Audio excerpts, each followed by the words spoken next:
Good morning, everyone, and a very warm welcome to this certificate course on moral values that matter, life skills, ethics, and real world decisions. Today marks the beginning of not just a course but a journey towards self awareness, ethical thinking, and responsible decision making. This course has been specifically designed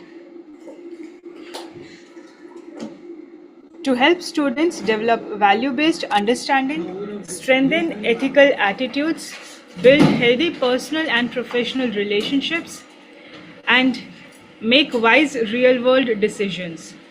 The certificate course is organized by the Values and Moral Education Club and Mental Wellbeing Club with the vision of nurturing not only competent professionals but also responsible human beings. We are truly honored to have with us our resource person, BK Sister Neeraja, and also other faculty members.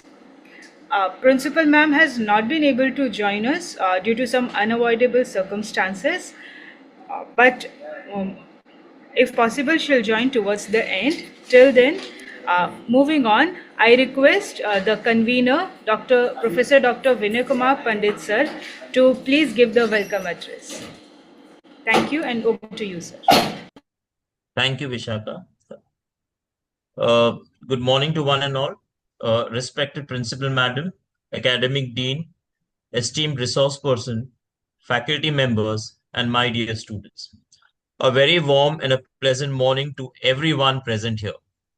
It gives me immense pleasure to welcome you all to the certificate course on moral values that matter, life skills, ethics, and real world decisions. This course is a meaningful initiative aimed at nurturing not only academic excellence, but also strong moral character and ethical thinking among our students. In today's fast changing world, success is often defined by achievements and materials growth. However, true success lies in the values we uphold: honesty, integrity, empathy, responsibility, and respect. These values guide our decisions, shape our personality, and define our contribution to society. Through this certificate course, we aim to provide students with a deeper understanding of moral development and ethical decision making that will help them in their personal life, professional journey, and social responsibilities. I am confident that this program will inspire thoughtful reflections, meaningful discussions, and positive transformation among all participants. I extend my heartfelt welcome to our distinguished resource person who will be sharing their valuable insights, and to all the students for being a part for this enriching journey. Thank you, and wishing everyone a successful and enlightening session ahead. Thank you, everyone. Over to you, Vishaka. Thank you, sir, for those words of wisdom and motivation. I now call upon Ms. Avni to introduce our resource person to our participants. Avni, I'm making you the co-host. Just a second.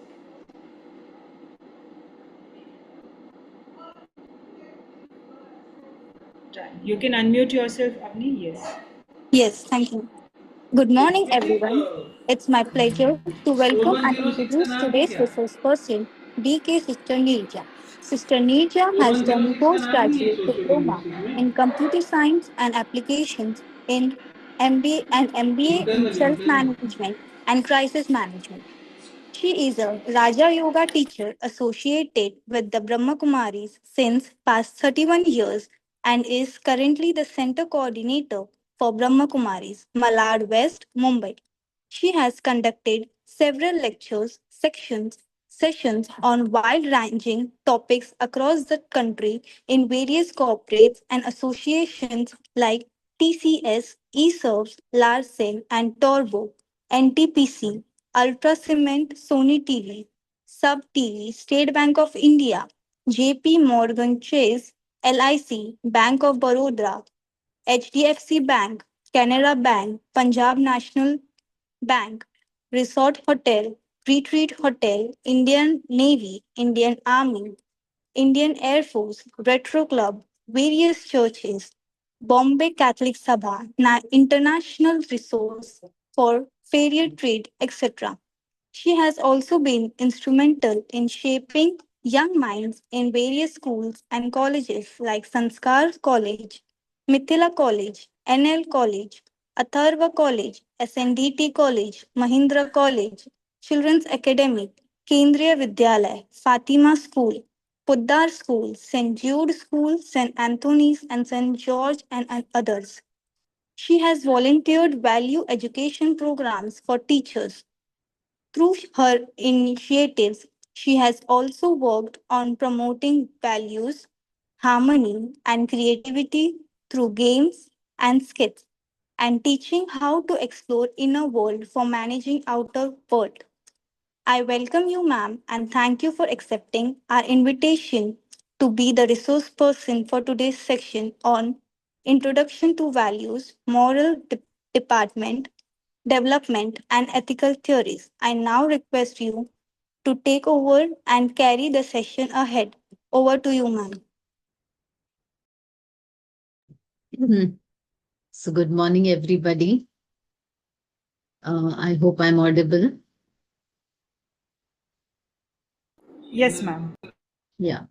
So, I would like to present my ideas on today's topic with the help of a PowerPoint presentation. So, can I share it? Yes, ma'am.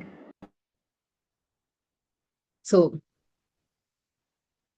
today's beautiful topic is about moral values that matter.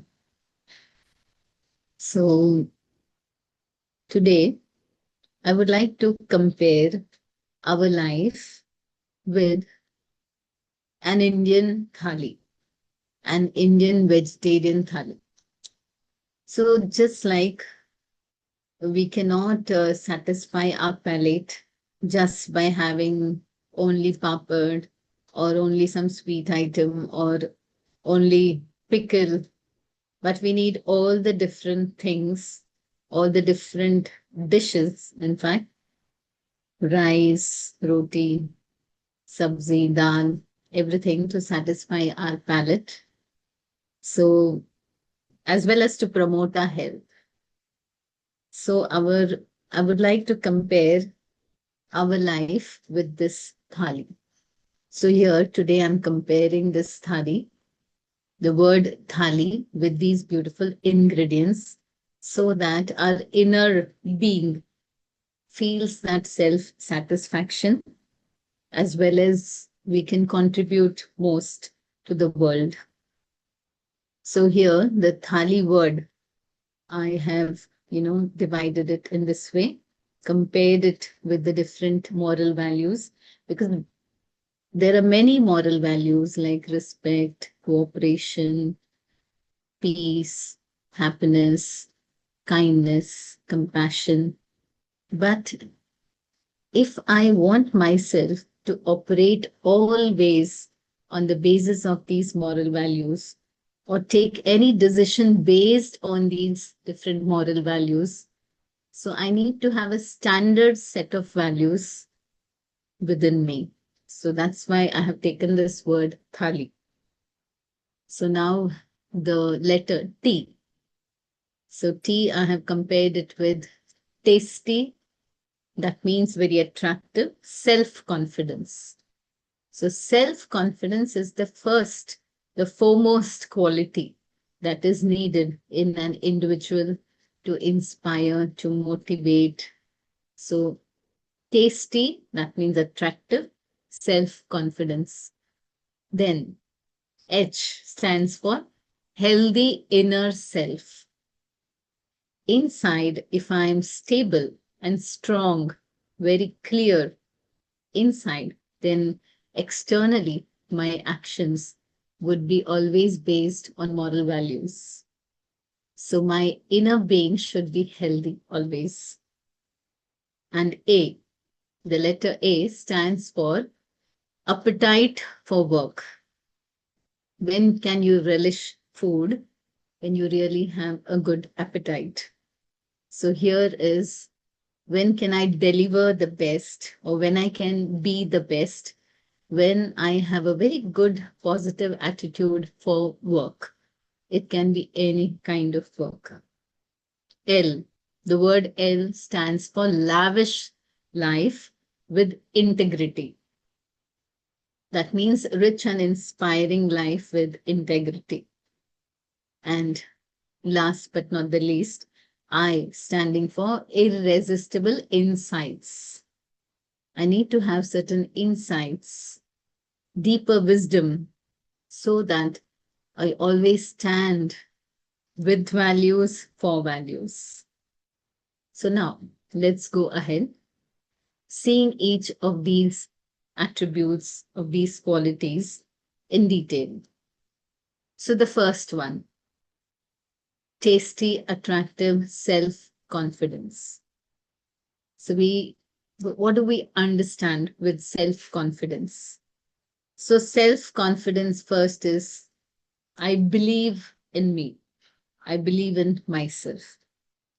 We all know about well-known cricketer of Indian cricket team in the year 2011, how he brought victory.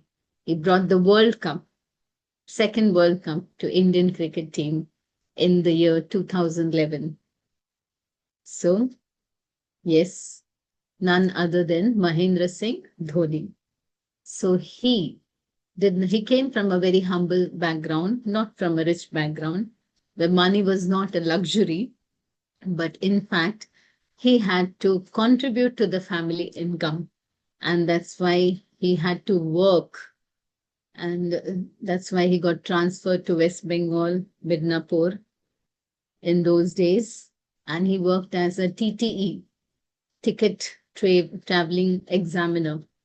And while he worked as a TTE, at the same time, and that he got the job, especially as a sports person, he was offered that job in Indian Railways. But he had this confidence in himself.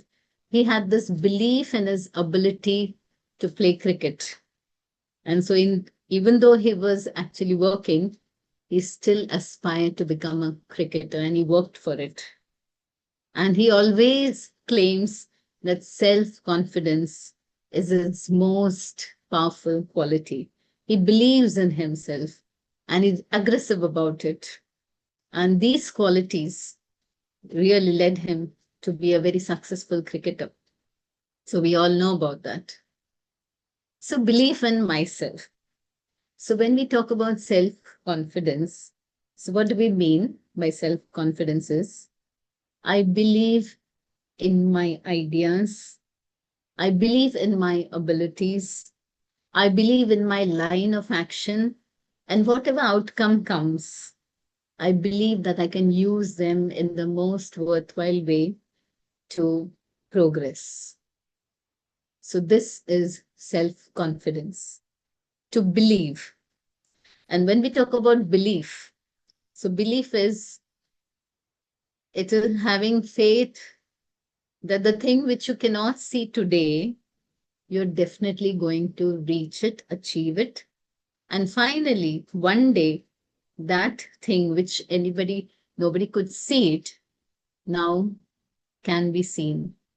So belief means constantly sticking to the faith that you can do it, you can achieve it, you will reach there. And finally, everybody can really see it. So belief starts with that invisible feeling, but it ends with everything, your success, your victory, being seen by everybody. So now I have to ask myself, there are two sides of the coin, like head and tails. So even similarly, two sides in our life, victory and defeat. So I have to ask myself, who is my constant companion, victory or defeat? Because when I befriend victory, then it will always be there with me. In the Indian mythology of Mahabharata, where this scene is very, the scene is portrayed, or it is picturized, and it is an adornment in many homes, and that is the picture of Arjuna and Shri Krishna. So they are shown to be the winners in Mahabharata, and they are the constant companion in the whole war, which is described in Mahabharata. So Arjuna is the seeker, and Krishna is the constant supporter. That is victory. So for victory, you need this faith.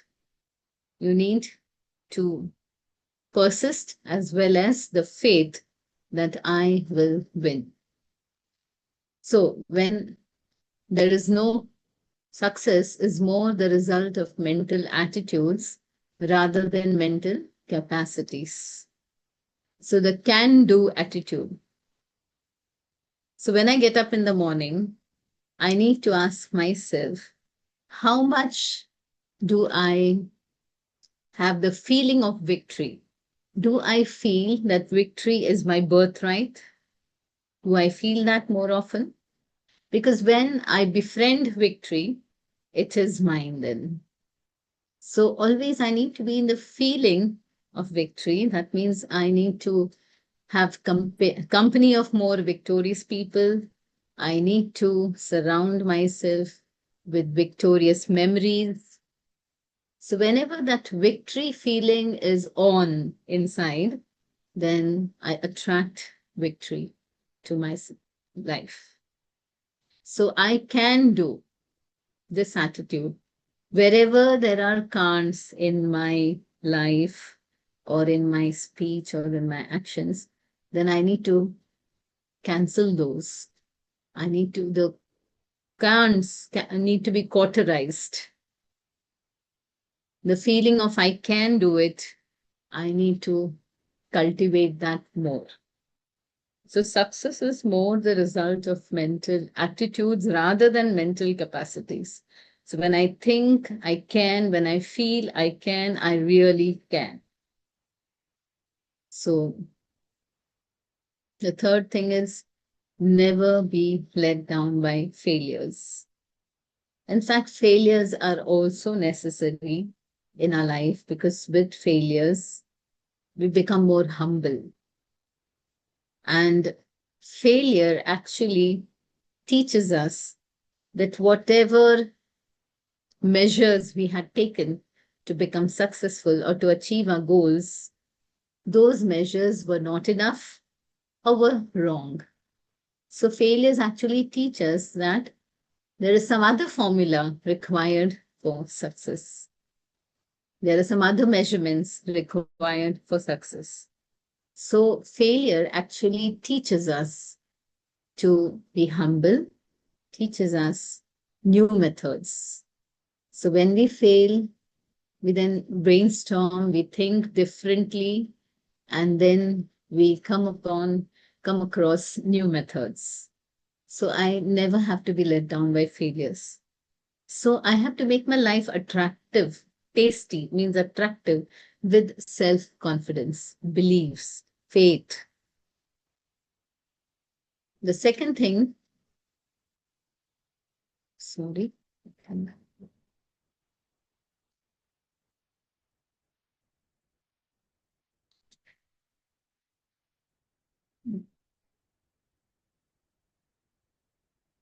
Okay. The second thing that we saw was I need to keep my inner being very healthy.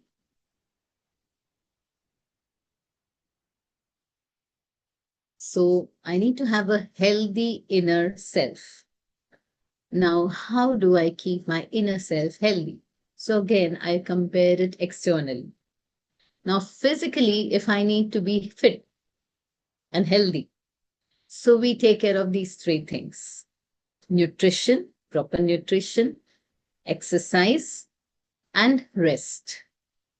Now, for the inner self to be healthy, I need to take care of these three things again. That is nutrition. Now, what diet is healthy diet for the self? So that is positive information, positive knowledge, wisdom. So when positive information, I feed my inner self with positive information always, then my inner self will always be peaceful, strong, confident, calm, composed. So this is the utmost requirement. Second, exercise. So now I will just share with you one exercise. We can do it right now. Like they say in exercise, stretching exercises, they're quite good. So if you're sitting on the chair for a long time, so what you can do is stand up and stretch. Stretch your feet, stretch your hands, stretch your legs. So this stretching releases all the toxins that have been accumulated, which in parts of the body, which has been not stretched for long. So same way, let me stretch my mind. So how to do this stretching exercise? So I have to go beyond the mundane thinking, the routine thinking, the same old pattern of thoughts. I have to go beyond that. So let's do that for a minute right now. So I suggest all of you, you can relax your body and take some few deep breaths and release any pressure, any stress, anything which is bothering you at the moment. Just release them, those negative feelings, by releasing your breath. And now inhale air and at the same time inhale confidence. Inhale positive energy inside. Again, exhale and release any stress, any negativity if present within. So release that. Now again, inhale fresh positive thoughts with your breath inside. And now let's do a small exercise of seeing yourself from a distance. Just try and see your physical self as if you are some other person and you're observing yourself.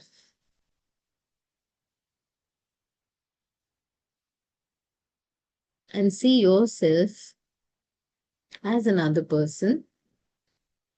See the whole room where you're sitting. Don't judge, just observe.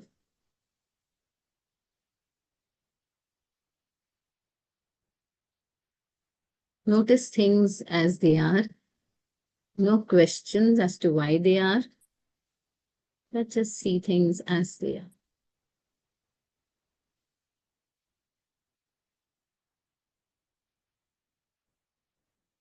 You are a detached observer in this room. Observing yourself, observing the things around you, observing the whole room.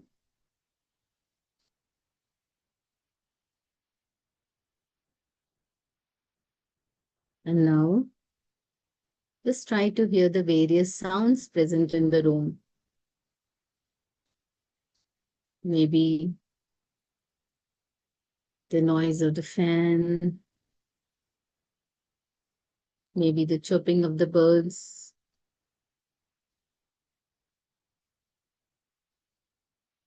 maybe the voice of people talking.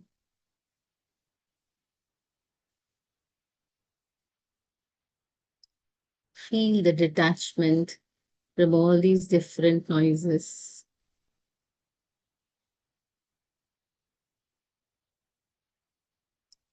And now, slowly step back into your physical self, your role, and focus your attention slowly on the center of your forehead. And here you can see a spark of light, light energy. Visualize a spark of light energy and feel that this light energy is very calm, very composed.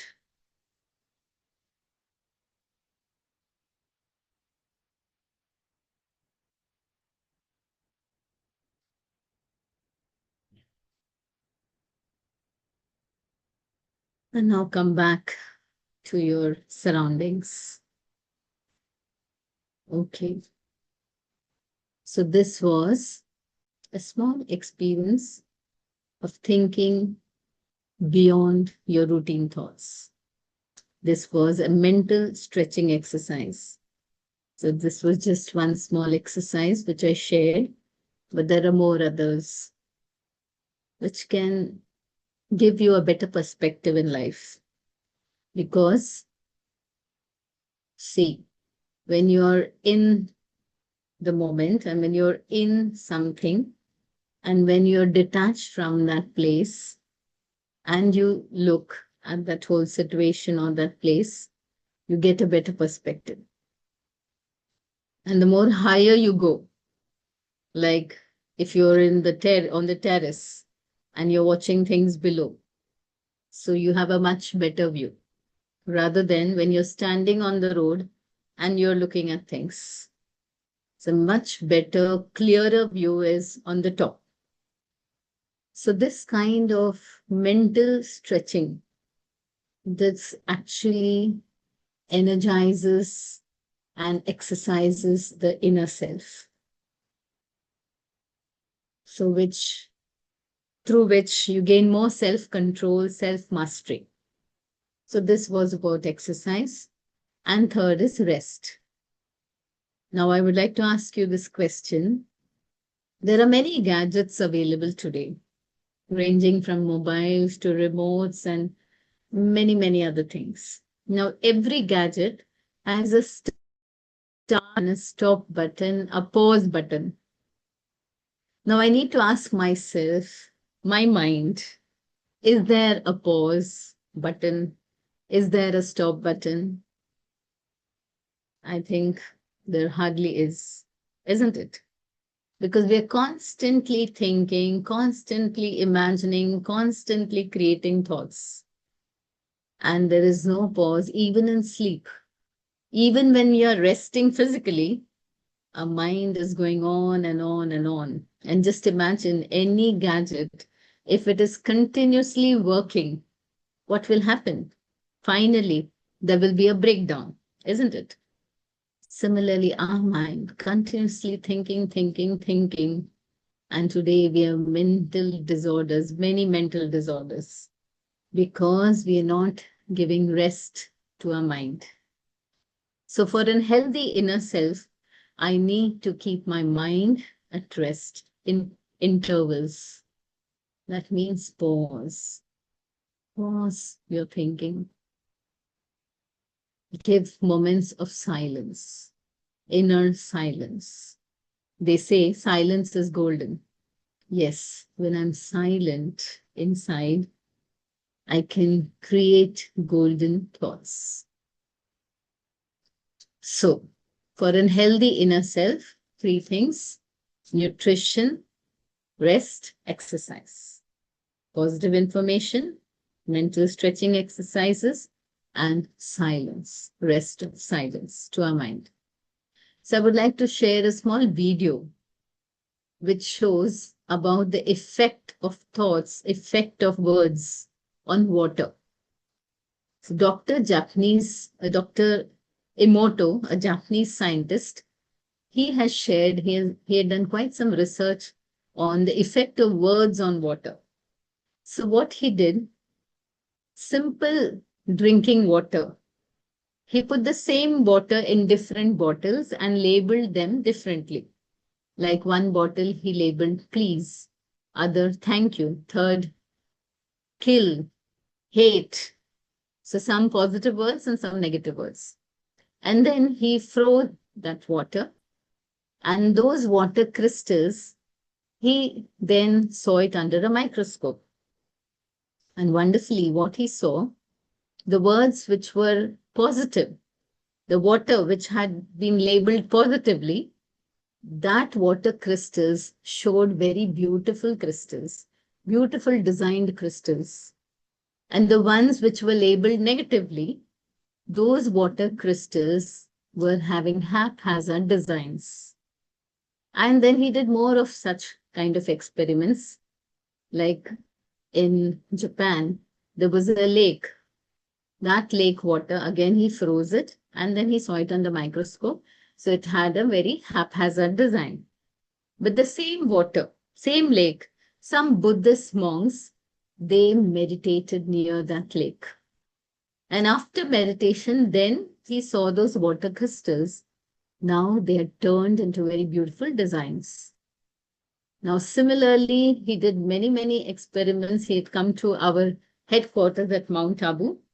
And there, again, at Mount Abu, where he stayed there for a week. So there he again saw these crystals, saw the water crystals there. He performed this experiment and then he saw the crystals were already beautiful. And then early morning meditation, our then administrative head chief of Brahma Kumaris, Dadi Janki Ji.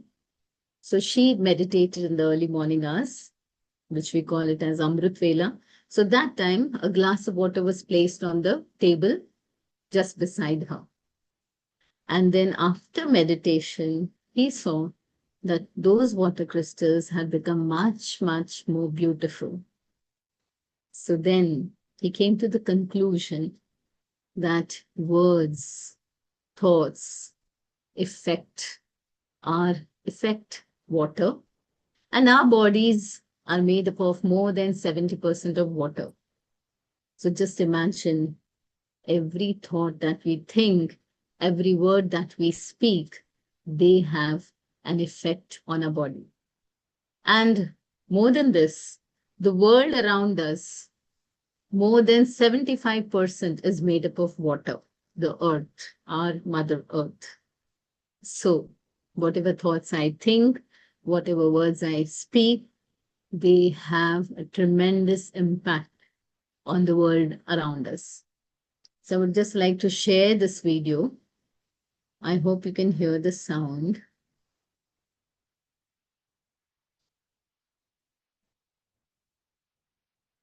Can you hear the sound? No, ma'am. No. Okay, you can even understand by seeing it. Okay.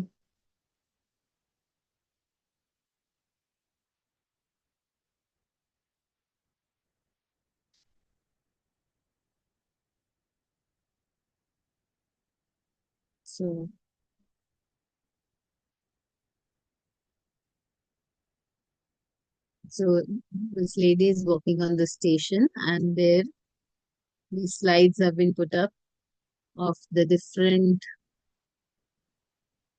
slides, pictures of water, these crystals of water which were labeled. So like for example, now this is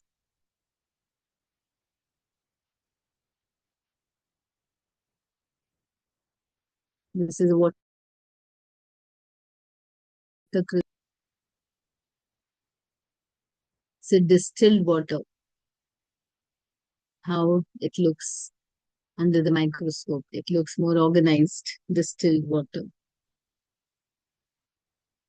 Now this picture is the picture of the molecule of water when it was labeled love. So it had a beautiful design. And this picture is of the crystallized water labeled thank you. So again, it is beautiful. Now this picture you can see haphazard design, no proper organized structure. So this is hate. I hate you or I kill you. I hate you.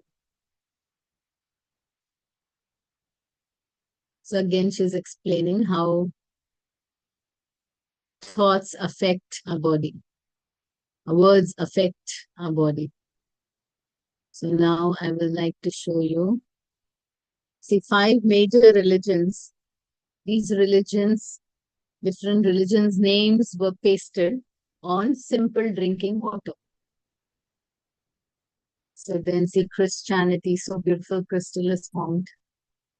When the water was labeled Christianity, that water molecule showed this crystal, showed this design. This is Buddhism.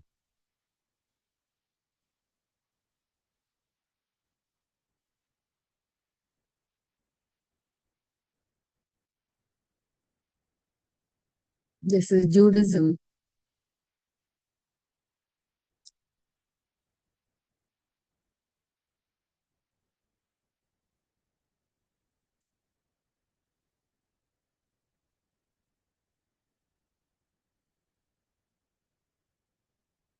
Islam.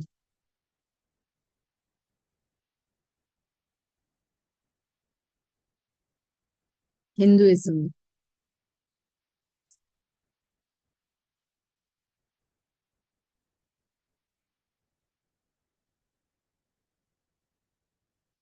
And Dr. Emoto, when he attended Peace of Mind retreat at the Brahma Kumaris World Spiritual University, Mount Abu, October 10, 2009, morning meditation.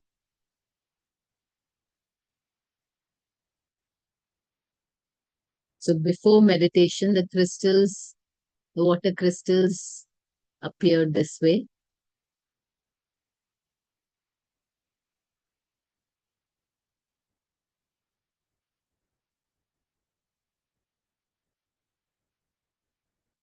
And now here our sister, senior sister Dadi Janki, she is meditating, and here the water, glass of water has been placed.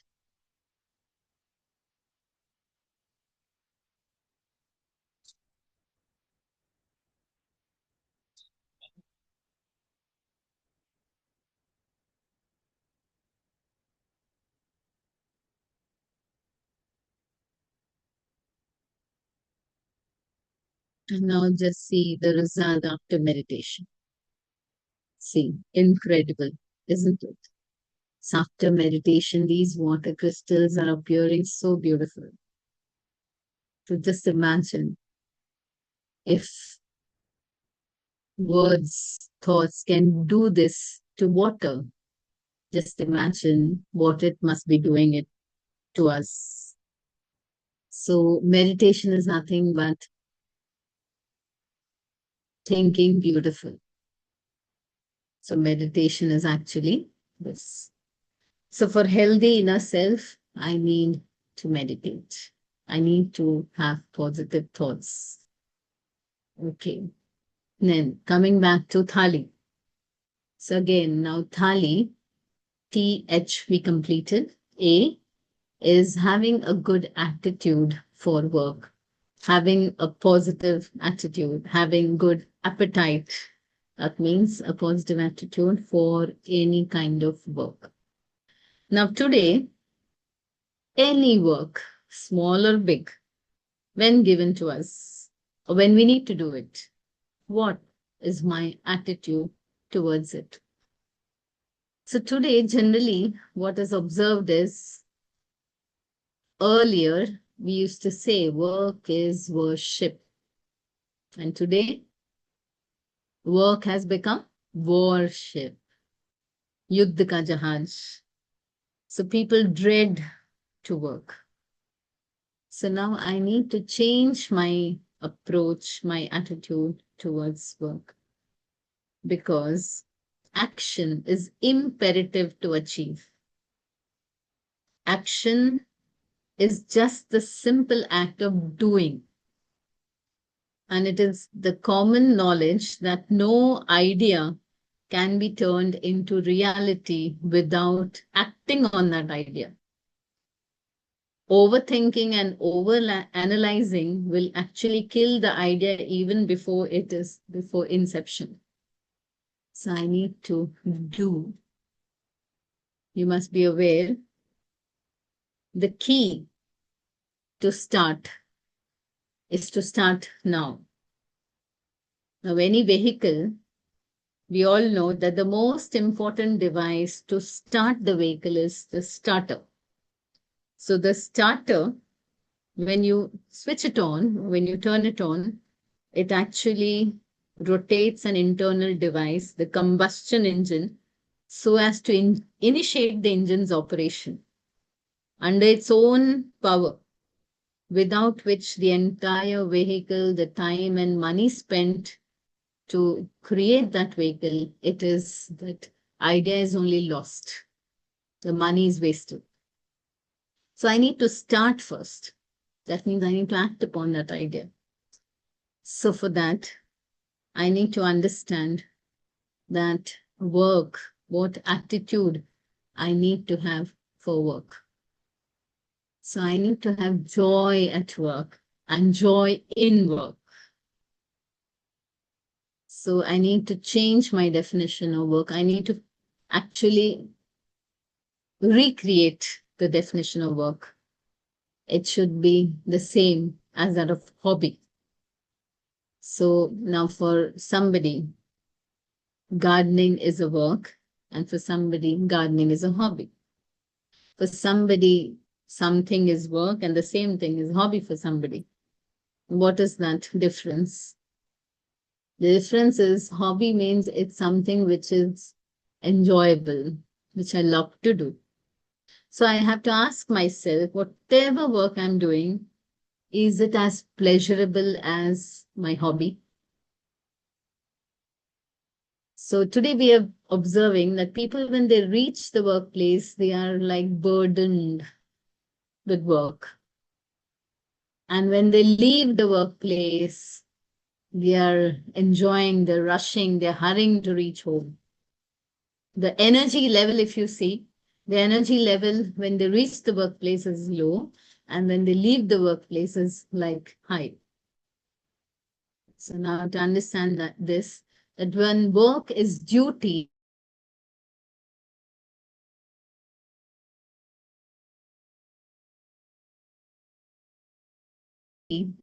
so I need to understand this definition. So I need to break the work into manageable parts. Ship is safe in the harbor, but it is not meant for it. Plans may be very beautiful, but of no use without action.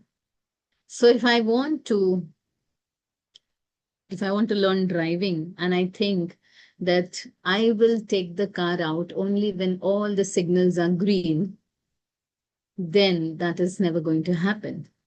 So I don't have to wait for the ideal moment. I have to start this moment. So this is the ideal moment. So how to make work a joy? So love is the factor which can do impossible things possible.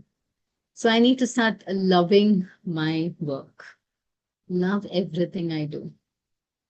So if I want to become successful, I want to reach great heights, I want to operate always with values, then work plus passion is equal to strike gold. So whatever work, I need to do it with passion, then I will reach definitely great heights, and I will operate with values always when I love whatever I'm doing. And it is not just to achieve or accomplish, but it is doing out of joy, out of love. So this is having a positive attitude, appetite for work. So success is not the key to happiness, but happiness is the key to success. So if I love what I do, I will always be successful. Now, Thali, L, stands for lavish life of integrity. So whatever I do, I have to be honest. I have to be authentic. So if I always want to operate with values, moral values, and my decisions based on values, I need to be authentic. Now, what is authenticity, integrity? Integrity means whatever commitment I have made, I live up to it. Whatever commitment, whatever standards I have set up for myself, I have to live for it, live up to it. So it is being a person of words, staying true to my words. Authenticity, honesty is again operating with truth. My words, my thoughts, my actions, all are in alignment. Whatever I'm thinking, I'm speaking that, I'm doing that. So this is being integral. And again, authentic means transparent, means inside out and the same. So that is being authentic. So it is much more, it's very beautiful to be authentic. And people of rich character, they are happy to be authentic rather than to be popular. So now how to build this authenticity? So for this, I need to be more, I need to see my thoughts at intervals, how my thoughts are. So use mindfulness and curiosity. Now bringing freshness into the same old mundane things. The same old things which I'm very familiar with, the same things I look with a new vision. I look with new eyes. So this is mindfulness. So when I'm mindful of how I'm thinking, how I'm responding to situations, to people, so then I can be more authentic. So I need to use this tool to improve my authenticity. So authenticity is how closely I express my true self to the world. So when I use this tool of mindfulness, then the gap between the ideal self and my actual self, that starts becoming smaller. And finally, the actual self and the ideal self becomes one. So authenticity is the actual self and the ideal self is the one. So the more authentic I am, then I can be I can be at rest, I can be at peace. And I need to, for improving my authenticity, I need to understand my motivator. Who is my motivator? So there can be internal motivation as well as external motivation. So now when I understand that popularity, image, financial success, if they are not my real motivators, whereas from my inside, the motivation is there. When I work with values, I'm happy with myself. So if this is my real motivator, then I can never fall, I can never come to temptations. I can never fall prey to temptations. I can be authentic, irrespective of whatever external temptations are there. So I need to understand my motivators to improve my authenticity.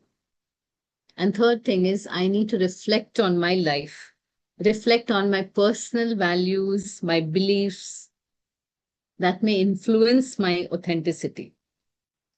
The more authentic I become, so that inner voice of conscience that amplifies, so that I'm able to connect with my true self, with the source, and with everyone around. So authentic people are well liked, supported by friends, and people can rely upon authentic people. So this is the lavish life of integrity. And last, again.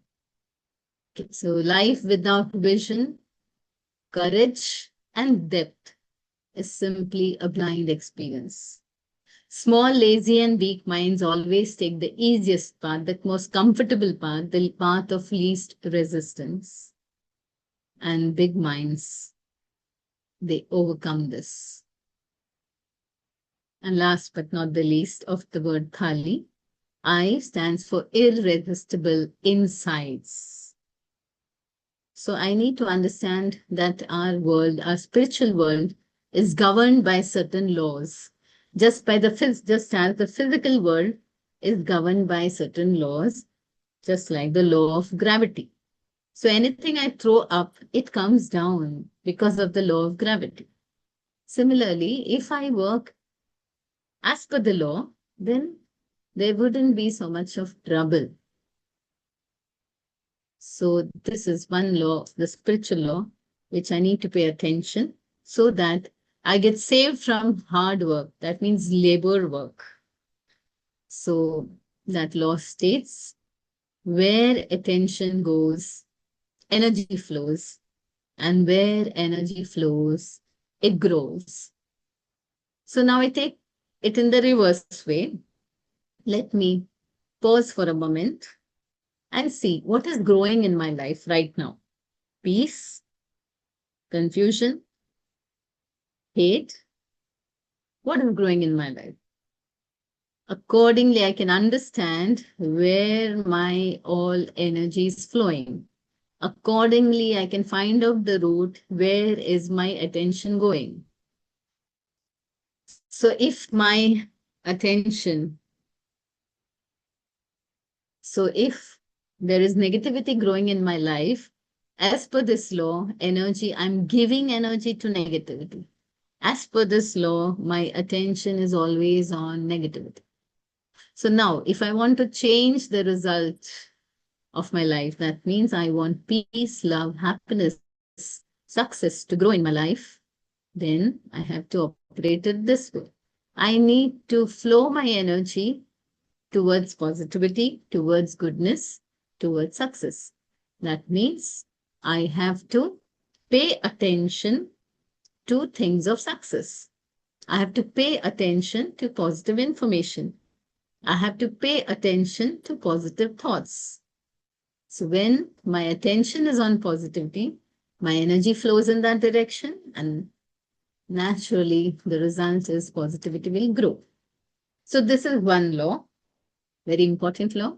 So I can take charge of my life in my hands and I can create positive results. Second law, which I need to understand, situations may not be favorable all the time. It may not be as per my choice. Then what is in my hands? My choice. We may not be able to change the situation all the time, but I can change the way I look at them. My perspective is in my hands.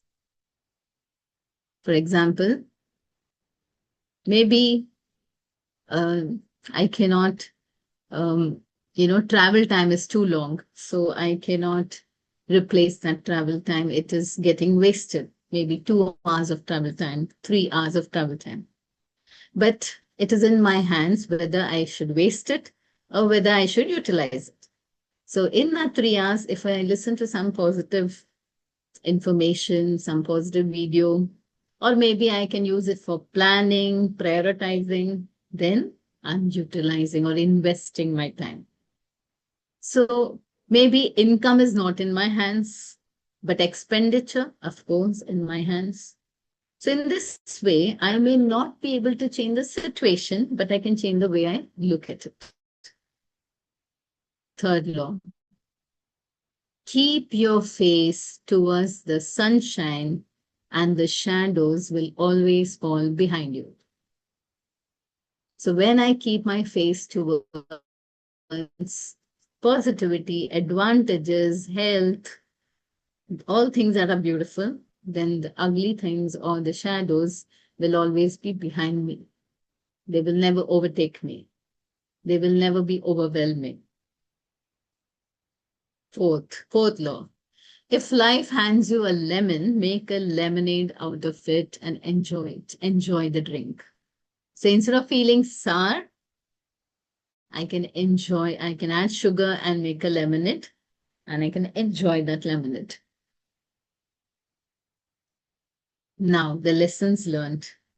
Under adverse circumstances, some people break records and others break down.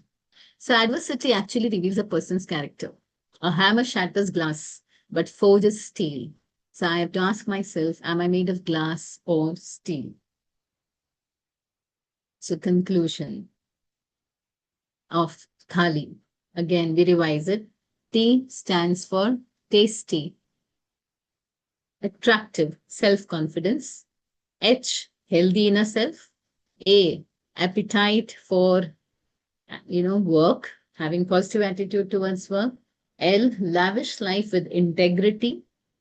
You nothing to worry when you're integral. And last but not the least, irresistible insights to work as per the laws of karma, laws of the spiritual world. Often when we think we lose all hopes, and I think that this is the end, God smiles from above and says, my friend, it is just a bend and not the end.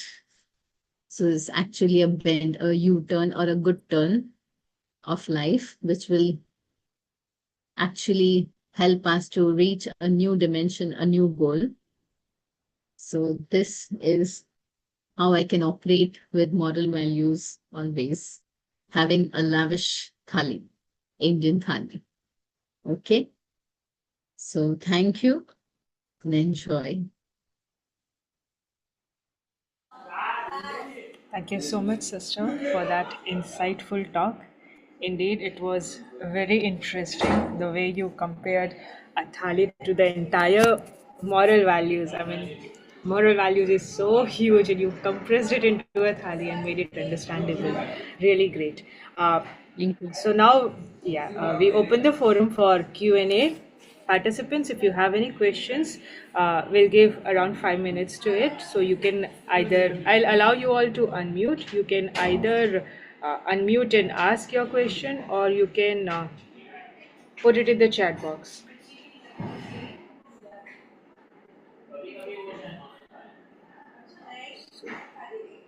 If there are any questions, I've given the access. You can unmute and ask.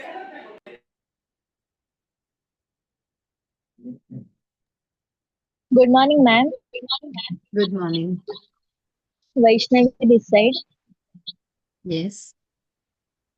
So my question is, how do our personal values get formed? Are they shaped more by family and culture, or can we redefine them as we grow? Sorry, I didn't get you. Can you clear it again? Yes, ma'am.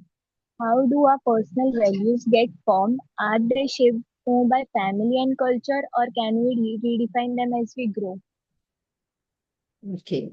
So actually, values, what happens is we have our own set of core values. Okay.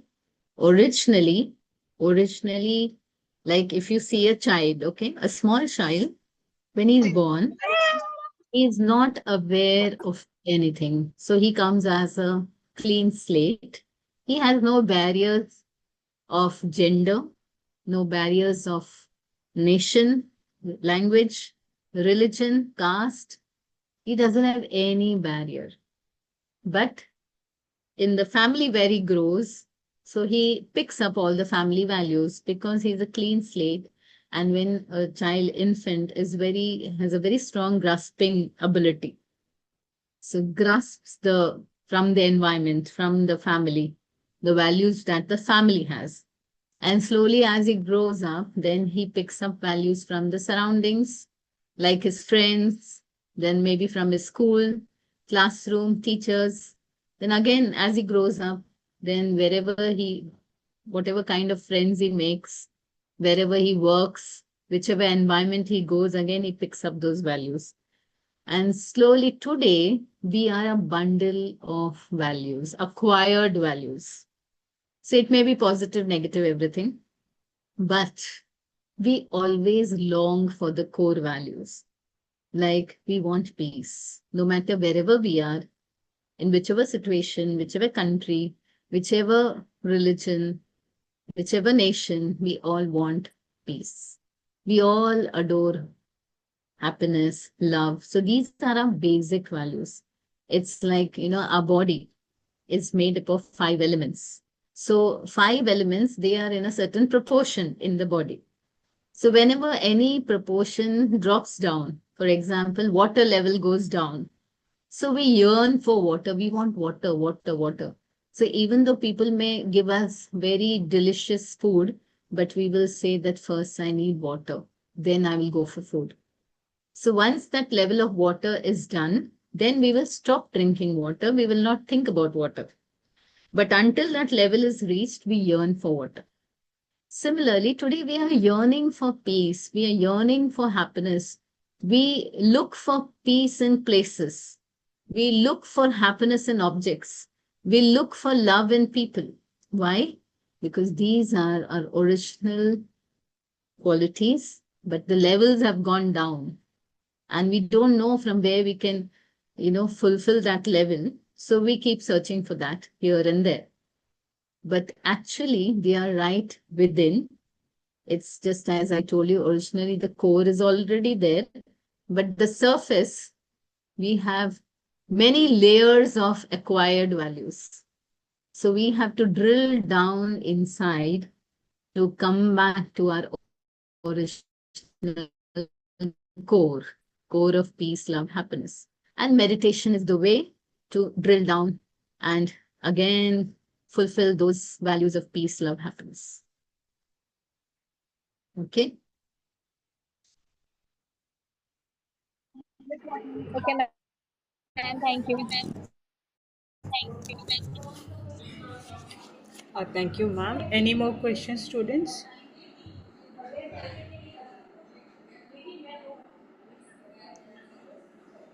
Okay, so in that case, we've come towards the end of this session. I hereby propose the formal vote of thanks. It's indeed been a very insightful Thank session, and I'm okay. Kushi, yes, Kushi has a question. Kushi can unmute herself and ask.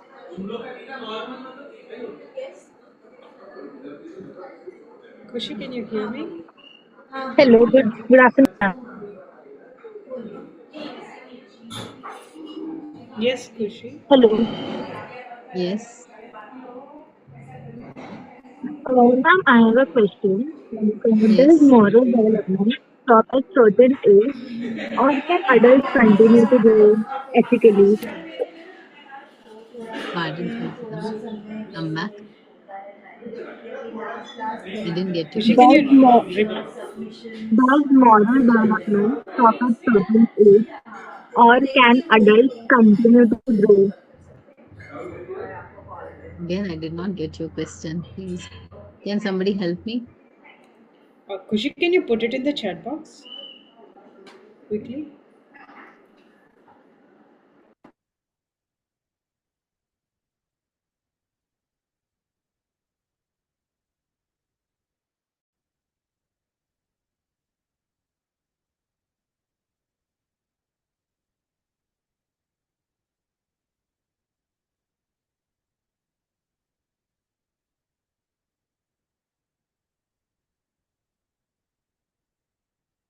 So have you put it in the chat Ma'am, I box? am unable to put it on chat. Not able to put? Just a second, ma'am. I got it. Okay. Shruti has shared. So it is, does moral development stop at a certain age, or can adults continue to grow ethically through reflection and life experiences? I guess that was covered in the talk, but you Okay, can please. something I understood about your question is that it grows automatically or it grows through self-reflection, and that way you're asking, right? Moral Yes, values. ma'am. She is asking ki, like, after a certain time, is it that they become fixed and no more growth, or can they be Okay. altered? Okay. You need a proper guide for this. You need a proper guide who can guide you how to grow these values. Moral values, they are cultivated, they say, they say values are caught rather than taught. So children, they see their elders and learn from the elders what they're doing, not from what they're saying. Very few things are picked up by what our elders are saying, but mostly picked up by viewing them, by seeing them. And so that's why we have to be cautious, actually. The elders need to be cautious to what they're doing because children learn from their behavior. And if you really want to cultivate, develop these values, then you need to have proper wisdom. You need to have a proper guide. Like, for example, in our Brahma Kumari's institution, we have a set of values where we are taught exactly the definition of each value and the hurdles that we come across when we are imbibing that value, how to overcome that value. So when we have this proper guidelines, it becomes easy to develop these values. And what is the result of having values? When your life is filled with values, no, you're very happy inside. You're very content inside. You don't want appreciation or acknowledgement, anything from outside, because you're very content and happy inside. So rather, you would want to share it with others. The situation is like you become a giver rather than a taker. So giver is always more happy. If you observe the deities in the temples, they are always shown with their hands like this. That means they give. And if you see the people who come to the temple or who come to pray to the shrines, they come with folded hands. So you see more happy, more content are the deities who are giving. The ones who are giving, they're more, serene, more calmer, more, you can see complete, more, you can see fulfilled, like, they are blessed, they are looking more blessed. So it's much better to be a giver. So when can you give? When you are filled with values. Okay. Yes. Thank you, ma'am. I hope that answers your Thank you, question, ma'am. Kushi. Yes. Yeah. So I'll continue with the vote of thanks.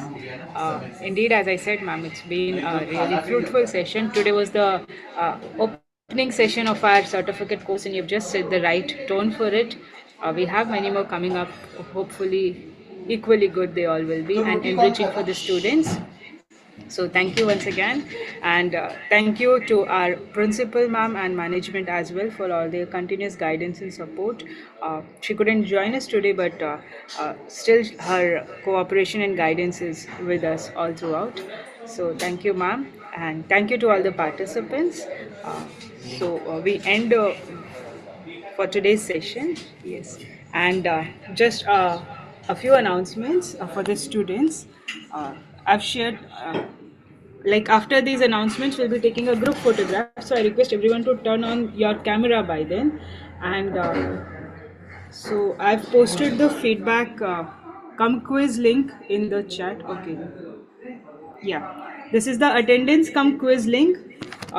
Everyone is requested to fill it by 1 o'clock latest so that you can mark your attendance, and so for every day you'll be having a separate link, filling which will mark your attendance. So can quickly everyone turn on your camera so that we can take a photograph, a group photograph.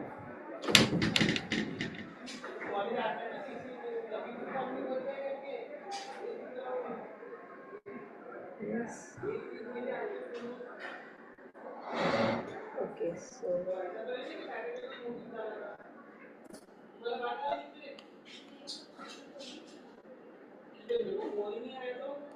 just a sec, I'll take one more.